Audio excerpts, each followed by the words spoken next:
I'm James Swanwick. This is the Alcohol Free Lifestyle Podcast, where you learn to live a life of health, wealth, love, and happiness. My name is Sarah Connolly. I'm a coach in the Alcohol Free Lifestyle program, and I've been alcohol free now for just over 4 years. My experience with alcohol over many years was one where I really felt like I had control. And actually, that really is the word that comes up when it comes to the idea of moderation. It's the idea that you can control how much and how often you drink. But my experience was not really one of control. The problem was that I was often thinking about drinking. Even when I was quote unquote moderating, it was occupying my mind, which I started to realise would probably be better focused on more important things than how much and how often I could consume alcohol. The reality as well was that I really managed to stick to the rules that I had set around my drinking. I would often have one or two or more than I had planned, which led to feelings of guilt and shame and disappointment. So again, looking at how and where my mental energy was being spent, it was first of all being spent on the planning of my drinking, and then on the execution and then regretting of my drinking. So when you think about the fact that we have these most extraordinary brains, to spend all of this time and energy around this substance eventually started to seem a bit futile and a bit ridiculous. But of course, I was in the addictive loop. I was having this internal war, this internal battle with myself a lot of the time. I was justifying and rationalising the drinking, or I was feeling depressed and anxious because I couldn't stick to my quota. In short, the moderation or the control of my drinking caused me more pain than it did pleasure. Instead of actually enjoying my life, I spent most of my time in my head, consumed with thoughts of alcohol or dealing with the aftermath of drinking. And this meant that I was only really enjoying the very, very brief moments when I had gone into denial. When I decided that yes, drinking was okay at this point in time, I'd have the first glass of wine and I'd get the rush and I'd feel great. And the carefree, uninhibited brain, thanks to the logical part being switched off by the alcohol, would fire up. And another drink would seem like a great idea. I would fly high for a little bit. But what goes up must, of course, come down. And there was no middle way for me. It was all or nothing. At the root of the meaning of the word moderation is power over oneself, or self-mastery. And in its widest sense of the word, it is self-control and mastery over our passions. It is the Stoic virtue of temperance, the virtue that holds our appetites in check, that controls our rational will and regulates our conduct without being duly swayed by sensuous desires. That's come from the definition from Stoicism. My experience of moderation was actually quite the opposite of what the word or the virtue means. It was a roller coaster between two extremes, the one of self-satisfaction and the one of denial and disappointment. So common sense, I believe, must prevail when it comes to the idea of moderating or controlling an addictive substance. In the same way that there is no benchmark amount of alcohol that one must drink to be diagnosed with an alcohol use disorder, there is no magic amount of alcohol that means you can tick the moderation box. It is, of course, entirely subjective. For some, moderating could be 1 drink a week. For another, it could be 10 drinks a year. There's far too much wiggle room here for us to justify that we don't have a problem when it comes to moderating. I recently worked with a client who had decided that after 7 months of being alcohol-free, she wanted to try moderating. And I hadn't spoken with her for a while, but when we finally got on a call, she was really happy. She said, I feel like I'm in a good place. I'm in control of my drinking. She was dating, so she was on the dating scene, and but quite often drinking plays a big part in that process where we're starting to go out and meet new people, and it helps potentially gives a bit more confidence, minimize anxiety. So she was using alcohol in that context. And I said, okay, great. Well, let's take a look. How much, as an example, how much were you drinking last week? How much did you drink?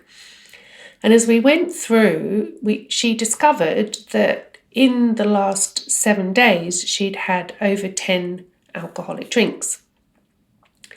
Now, the science tells us and the research tells us that even 1 drink a day is starting to have a negative impact on the structures in the brain.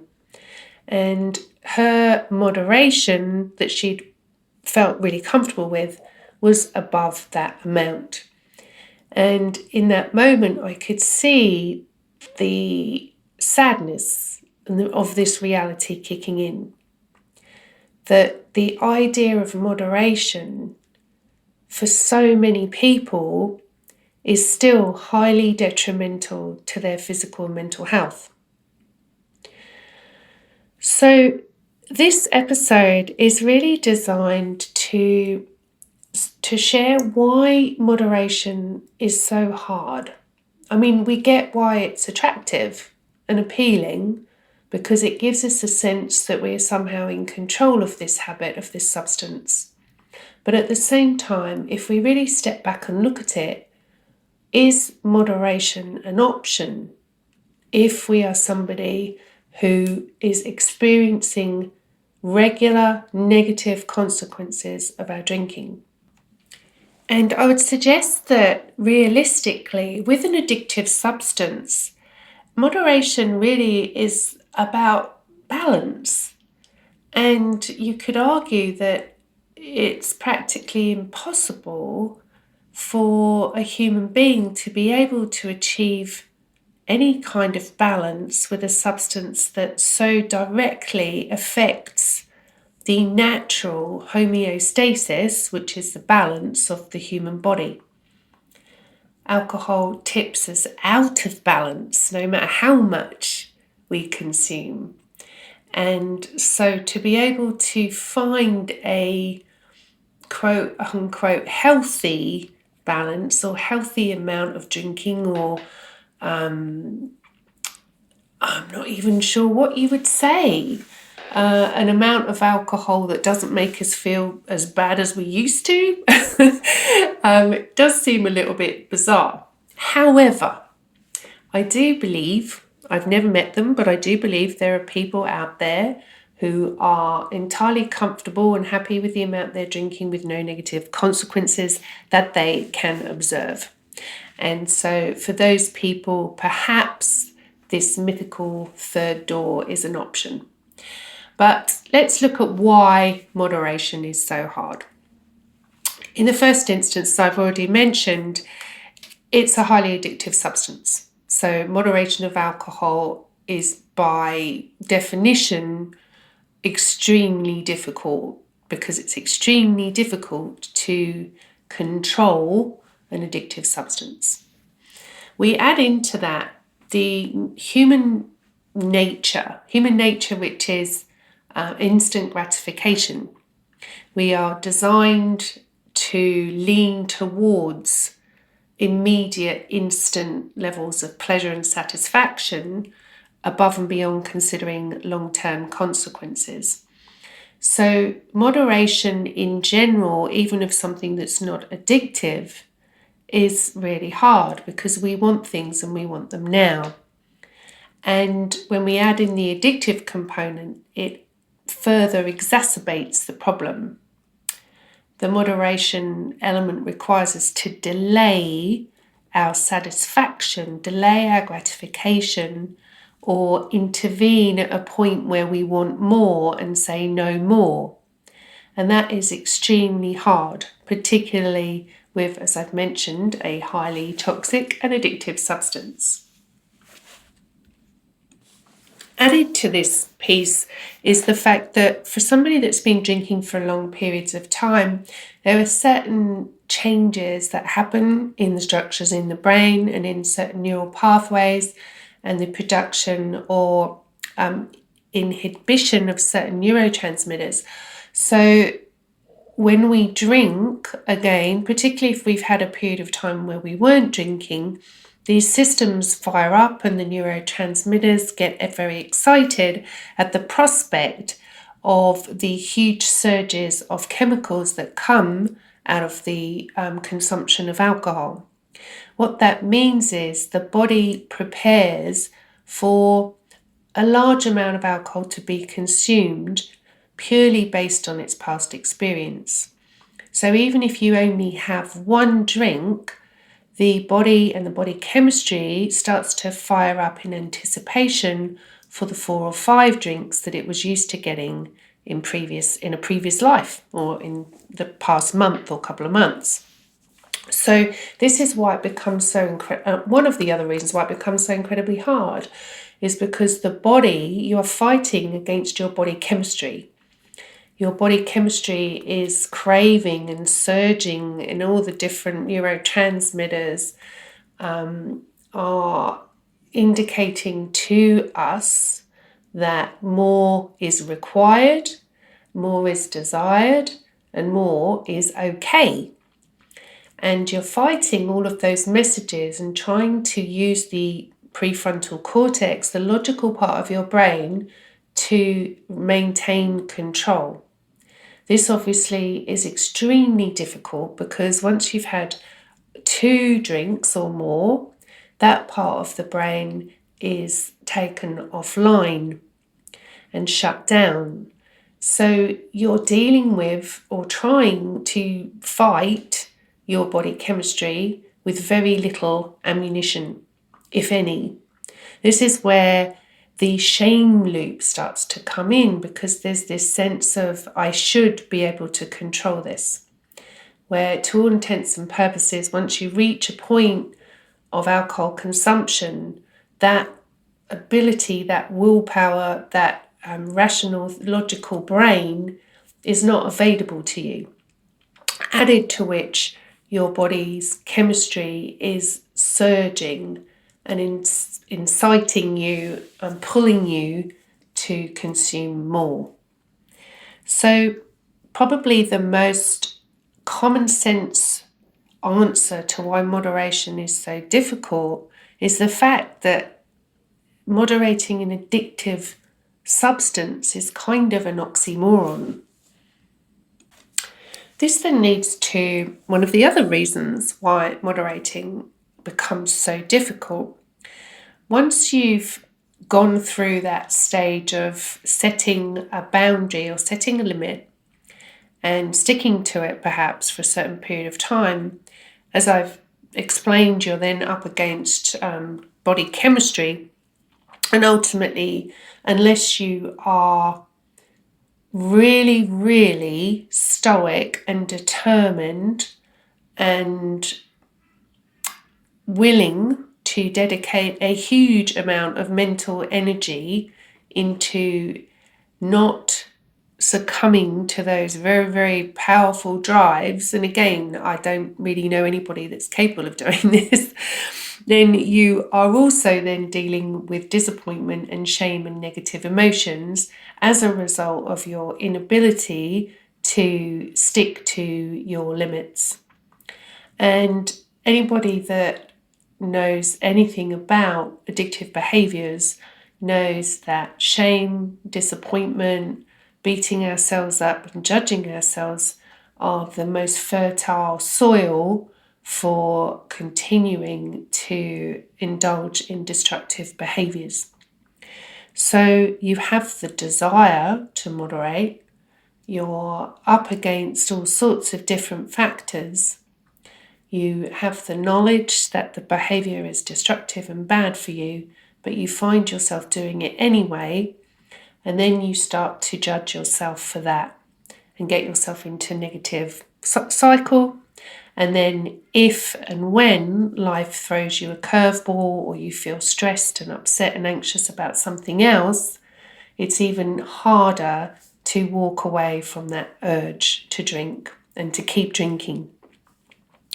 Given that many people have used alcohol as an emotional coping mechanism anyway, we're just adding more and more layers and more fuel to the fire, so that the idea that we can pick and choose when and how much becomes even more unlikely.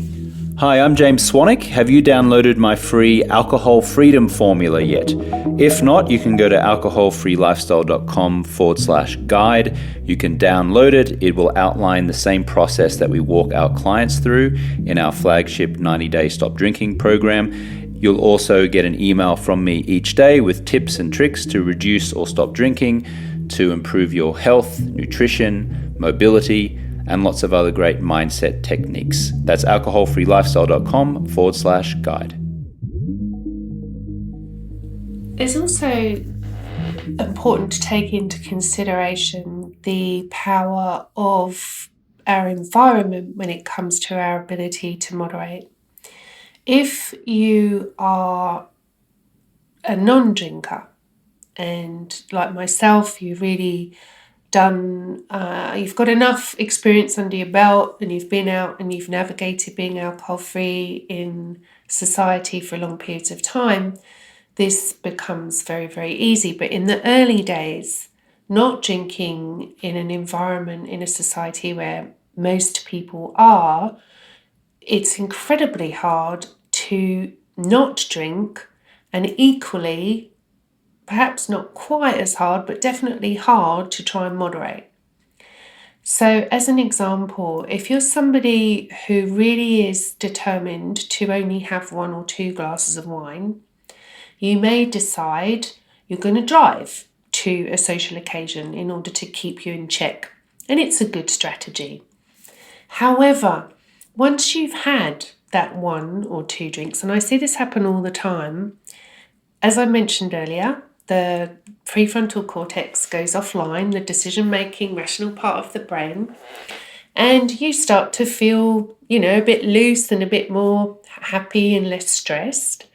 And there are other people around you who are not driving, who are probably a bit further in than you in terms of the amount they've drunk, and they might start to say, oh, get an Uber home, or words to that effect, or find another way, or, leave your car and walk.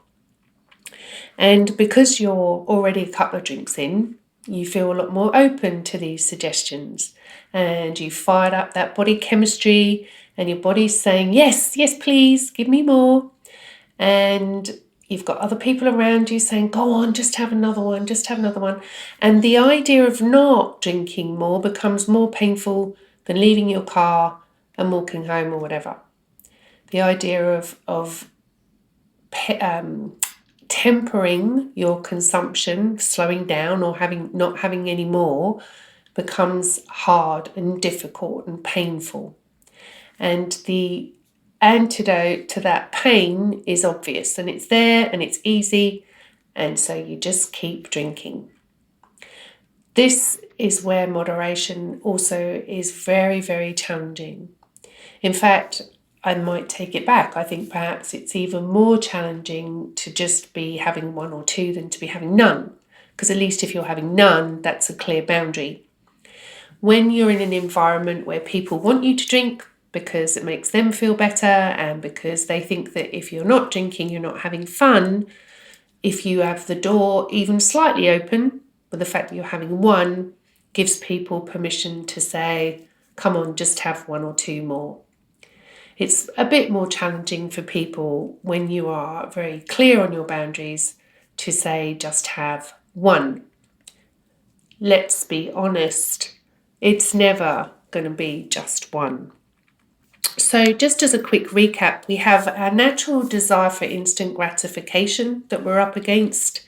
We have the addictive nature of the substance, which is unequivocal. We can't argue against our body chemistry, and we're putting in a substance that really, really messes around with our reward circuitry and inspires and incites us to drink more. We have the emotional coping mechanism that is alcohol, amplified by the shame, disappointment, and sadness that comes when we realize that we have failed to meet our moderation guidelines. And we have social pressure being a huge component of why people drink more than they believe that they are going to at the beginning of the night. The last one, for number 5, is the tolerance of the alcohol. So over time, regular drinkers, people who drink 3 or 4 drinks a week, perhaps, maybe a little bit less, but still, it's not a huge amount that it takes for us to start to develop what is known as tolerance, which is needing more alcohol to get the same effect. If you've been drinking a lot for a long period of time, then one drink is never going to be enough. It's, as I mentioned earlier, the body chemistry is used to getting a much higher surge of these chemicals. So one drink is never going to give us what we're seeking. The tolerance level does not disappear if you stop drinking for a month or even 3 potentially. You will still require more than one drink to get the effect that you're after. And this can actually be a permanent state depending on how far down the alcohol use disorder spectrum we are. So moderation and maintaining a certain amount of alcohol consumption, unless you are very, very low in your consumption, is incredibly difficult for this very reason. The more you drink, the more you need to drink. I think the final thing that I'd like to say about moderation is all of these factors that I've mentioned are very real and very difficult to argue with in terms of if somebody's considering moderation, are they going to be able to navigate all of these things easily? The point I'd like to make for the end of this podcast is that moderation is problematic primarily because it is painful. Moderation in and of itself, the idea that you are in some way denying yourself something that you want, is painful. And so when we are in that mindset of I'm moderating my drinking, there's still an element of deprivation. There's still an element of I can't have what I really want. And this applies, of course, to things like sugary foods and fast food, all the things that we know are bad for us, that we choose not to do for various different reasons. But with alcohol, being as it's so prevalent and people are doing it everywhere, and it's socially acceptable and potentially even demanded, way more than things like, we don't get pressured to eat a Big Mac or eat donuts necessarily on a regular basis. But with alcohol, it's like everywhere we turn, there is an opportunity for us to drink.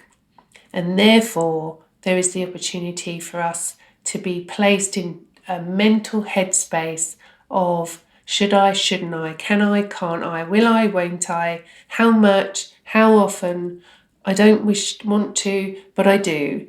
And all of that mental energy being expended on a regular basis makes moderation incredibly painful. So if you're listening to this podcast the chances are that either yourself or somebody that you care about is experiencing enough negative consequences with their drinking that they've started to consider the possibility of either cutting back or quitting. Now, of course, I don't want to deter anybody from the idea of cutting back. And I believe that everyone throughout their journey with alcohol needs to experience the challenge of moderation. It needs to observe for themselves and make their own decisions based on their own experience as to how much they're prepared to tolerate in relation to their planning of their alcohol consumption.